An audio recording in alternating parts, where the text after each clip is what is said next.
Hey, it's Stephen Williams, founder and president of the creditrepairshop.com. And in today's video, we're going to talk about what to do after you request a debt validation with a debt collection company and they submit all of the information to you. They send you everything. I had a YouTube comment where they followed my instruction. They did the debt validation. They sent everything except for the signature, the contract showing that they applied for the credit.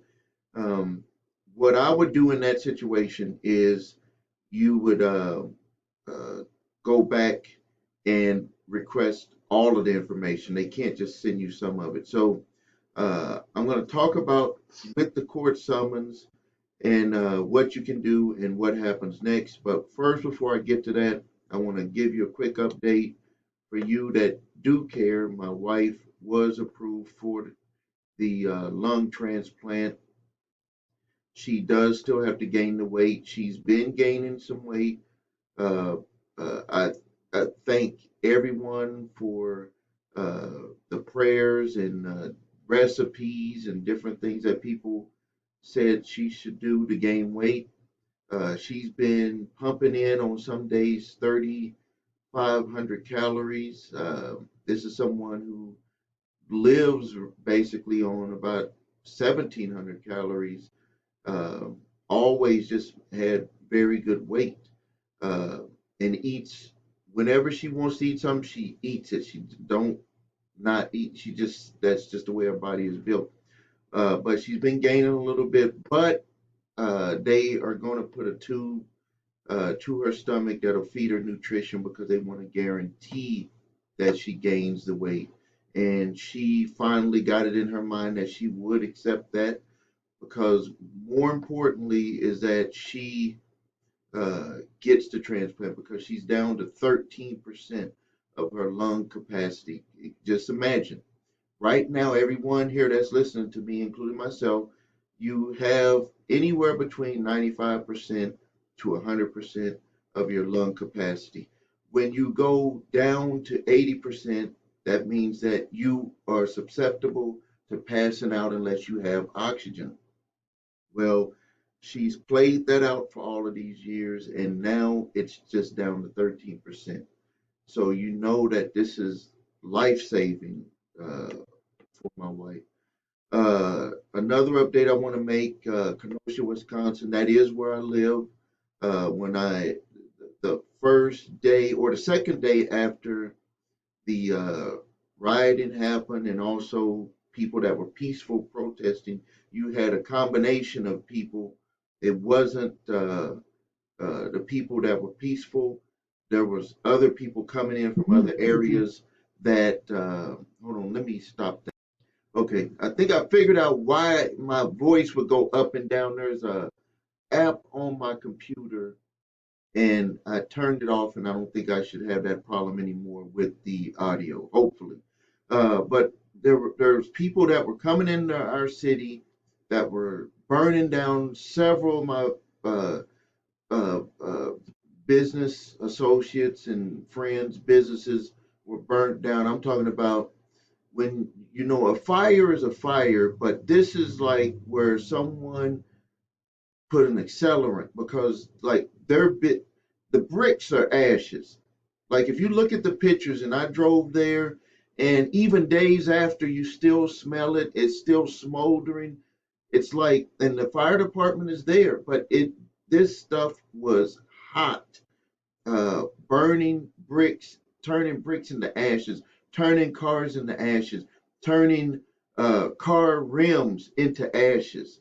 Like nothing is left, just like skeleton pieces of vehicles and cars and buildings. And several of my business associates and friends lost their entire businesses. And actually, the guy that sold my wife and I our first computer, Eric Ertl Computer Adventure, uh, lost. They didn't burn his building down, but they came in and ransacked everything out of there. I feel for him, and we're doing what we when he sets up a GoFundMe or whatever he decides to do, we're going to be helping with that. I mean, I've known him for more than 30 years. Uh, uh, the, when I was coming home on Tuesday, whichever day that was, Monday, when I was coming home on Monday, all of the exits were blocked off at our at our city. I had to go all the way into Illinois towards Chicago, and then loop back around, and then there was one exit that was open for the whole city. Uh, that was open, and people were upset. People were upset, complaining. I saw people arguing with the cops. One guy was jumping in and out of his car. They were not, I guess they just accept the verbal abuse, and the guy was trying to intimidate him, all types of stuff. But people were very upset. So, and where if we did not move a year and a half ago from downtown, my daughter's store would have been burnt up. And right now we are boarded up. The store is boarded up, but we will open. It's only open Friday, Saturday, Sunday, anyways.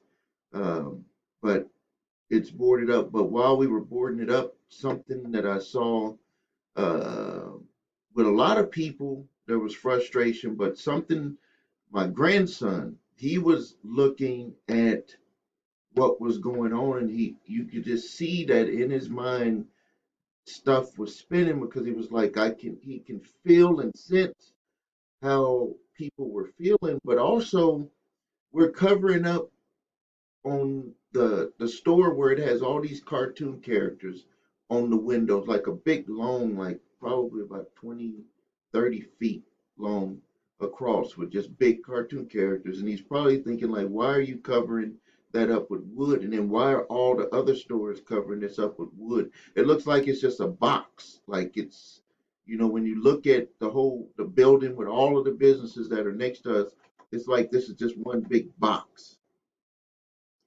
So that's where we're at. Everybody is doing good. We have to be in the house by 7 o'clock curfew. We keep getting these alerts to our phone to be in our homes, but that's what we're going through now. Let's get to this. This is gonna and what I'm gonna do for the channel is it's gonna be just quick tips because there is a lot of demand on me uh, with where I have to be with my wife 24/7 when she does a transplant. She has to have someone with her 24/7 for a certain amount of months. So that's going to be some demands on me on that aspect. We have to live in another uh, city during that time. She has to be where that hospital is, can't leave that area for a certain period of time.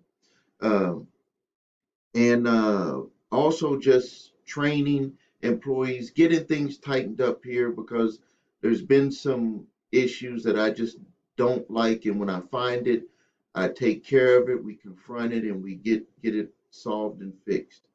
One of the things, just in case you didn't know, with the customer service, it goes to a live number. Live operator gets that information to the customer service team. They divvy it out between the different customer service team members, and then they handle the question or update or whatever that customer needs. And I'm notified of all of those calls that come in. So let's get to it. This quick tips for today is court summons. Um, had someone place on YouTube that they had submitted the information to get the due of debt validation when they got a court summons, and they sent back all of the information. They even the bill of sale, which is something that they have to do. A lot of people don't know that when you do a debt validation with a debt collector that has purchased a debt, they can't just send you the all of the information from the original creditor. They actually have to send you proof of the connection between you and them. And that's something that I talk about in my uh, court summons request. Is like, why? Okay, even if I do owe them, what is our relationship? What are you here for? Or did they hire you? Are you assuming the debt from another debt collector? Did you buy the debt? Show me the relationship with you. What this does is it backs them into a corner because it ends up showing that they usually will not show what they purchased it for. But you, when you go into court, you can actually get them to, if you if you ask the right questions, you can get them to answer that by going down the trail of showing the stacks of documents that they sent you, because it's going to have all of these other people's information on there, or it's going to be blacked out, but it's going to show that your debt was purchased with a whole group of debt. And they don't want to get into that situation, a back and forth situation, because there could be a lot of problems with that. So, in my case, when I first learned how to do all of this stuff with dealing with them in court, was that they wanted to settle in a hurry. They wanted to settle, and they settled for an amount that really I shouldn't have had to pay, because it was probably an amount that the original debt was. It wasn't 4,500 like they claim. It was really around 150 to $200 at max. Um, but I ended up settling for $500. But you have to do a lot of back and forth to get them to that point. If they send someone respectable in the court, they usually send the lowest grade attorney in the court, and it's just a lot of back and forth. And the judge ends up saying, "Go to the back room and try to resolve this. I don't want to have you guys come back in the court anymore." So step number one, you respond to the court summons, and they make statements, allegations. Someone got on me for saying, "Hey, they're allegations." Well, I just don't like using that term with people, because it makes people have a feeling when you say allegations to someone like they've broken the law or like they're a criminal. So I try not to be using those words, but they are, when they make point number one, two, three, or A, B, and C, those are quote unquote allegations, and or allege. And but the thing that's confusing to people is that when they say those alleged allegations, they also have your name in there. Like point number one is Joe Blow from this city lives at this address, and you're thinking, okay, yeah, that's me, and I live at that address. Do I have to? You know that you have to respond to that. A lot of people do not even know that when they state that this is your name, this is your address, and then they go to another line, another point, that you have to acknowledge that allegation. And what I tell people to do is just to put, no dispute for point number one, or A, whatever.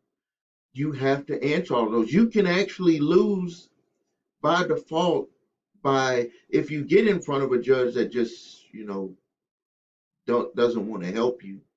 You can actually lose by not answering all of the allegations, quote unquote allegations, in the court summons or the citations. You can actually lose simply because of that way. So you go through, you answer them, and what I always tell people to do is when it gets to the money is the time where you do a full debt validation, and that's where you ask for everything pertaining to the debt. You want the relationship with them, like I just mentioned, between you and the debt collector. Did they buy it, or they assumed, or they contracted by the original creditor? The original contract, all of the interest rate disclosures, because they have to do that. All of your balances, payments, everything. You want everything to not only prove that the debt is yours, to prove that the amount that they're trying to come after you for is legitimate. That's not running from the debt like other channels try to tell you, this is not mine, this and that. And then when you go to court, you're like sitting there, and all of a sudden you got a default judgment slapped on top of you, and you had uh, no way to fight back. It's because they're not preparing you on what you can do. There are times where we've had people that did exactly what I just told you to do. You got to write it back, your responses, send it to the plaintiff attorney, send it to the judge. And I've had people right here on this channel, I've had customers here that when they walked in the court and they called her name, they said dismissed because number one, they just know that they don't want to cross that line. They don't know what you know and what you don't know, but they know that you did do something that all of these other people that they're about to get default judgments didn't do. They know that you did it, and that's what makes them, it alerts them, and they're like, well, we got to make sure that we have everything, because if we don't, we're going to end up losing money on this individual, uh, because if they know something that we don't know and they haven't disclosed it yet, we could end up getting sued. And we don't want to go through that. We're trying to make our money back from all of this bad debt that we bought. We're trying to make our money back. We're not trying to lose any more money. We already paid to bring this person to court. We're not trying to lose any more money.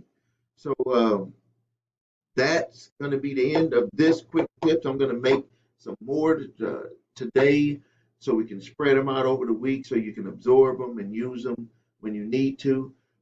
Please like this video. Please subscribe to my channel if you haven't done that yet. Uh, uh, Please post your comments. I'm doing my best to get in there and answer as many as possible. There are a lot, so please forgive me if I don't get to it, but I usually on my channel there's usually an answer to any of the questions on there. Everybody is just asking really almost the same question on certain things. It's just said with their own unique situation inserted in there. So this is Stephen Williams, founder and president of the creditrepairshop.com. If you need help with your credit, please visit thecreditrepairshop.com. If you need your credit reports and scores, everything starts there, and I really appreciate it if you get it from our provider. It helps me support this channel. Go to the number 3 scores.com, and thank you, and until next time, stay safe.